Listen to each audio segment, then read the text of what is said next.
There was something in the air that night, subtle but charged, like static clinging just beneath the surface of something waiting to snap. I couldn't say exactly when things began to feel different, but I felt it heaven when I tried not to dot it. First, Julian was just my husband's son. A polite, respectful kid who kept to himself.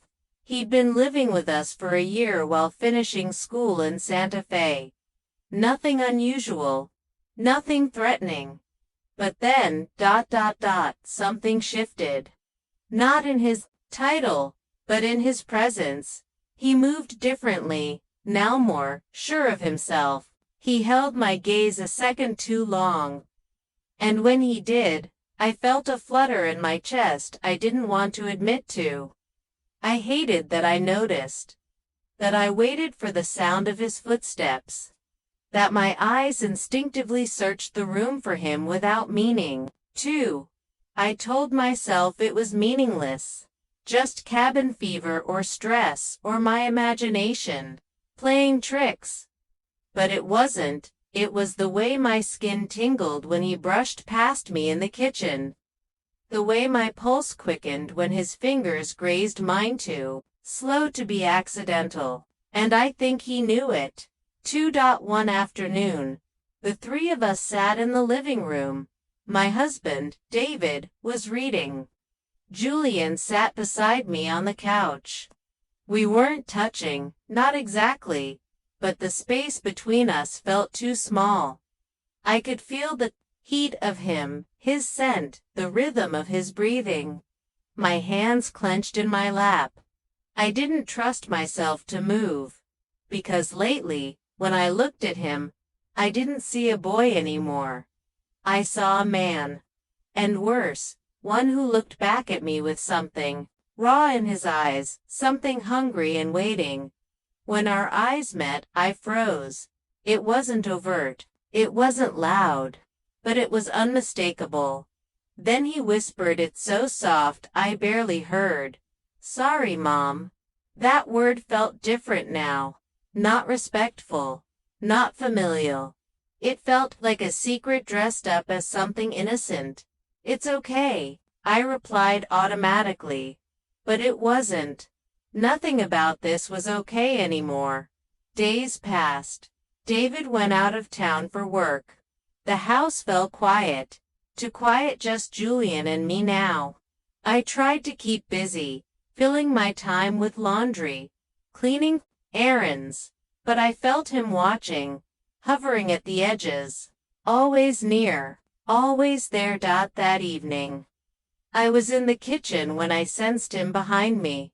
Close. Closer than he'd ever stood before. I didn't have to turn around.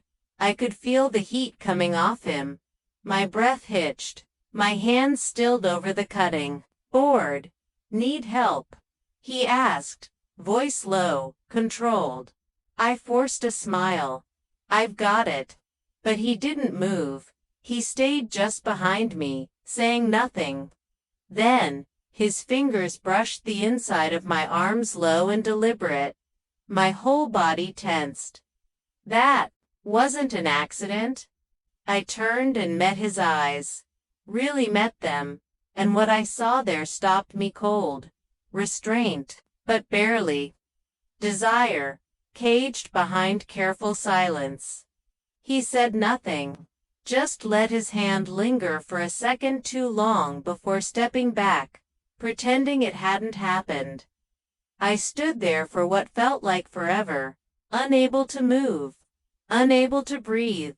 Boundaries I had built, ones I never thought I'd need, were dissolving faster than I could rebuild them. That night, I sat in the living room, lights dim, thoughts spiraling. I kept replaying every moment, every accidental touch, every stolen glance, every wrong feeling I'd pretended didn't exist. I didn't even hear him enter. "I think we should talk," Julian said behind me. I didn't turn. Couldn't. My chest felt like it might crack. "I know this is complicated," he said, quieter now, "but I can't keep pretending." Not anymore. I turned slowly. His face was pale, conflicted, but his eyes burned. With fear, with hunger, with everything he hadn't said until now. I wanted to say something that would fix this, undo it, but I couldn't. Because the truth was, I didn't want to fix it. He stepped forward. Just once. Then again, I'm not trying to ruin anything, he said. But I feel this. And I know you do too. I closed my eyes. My heart pounded in my ears. We had already crossed a line. I just didn't know if we could survive what came next.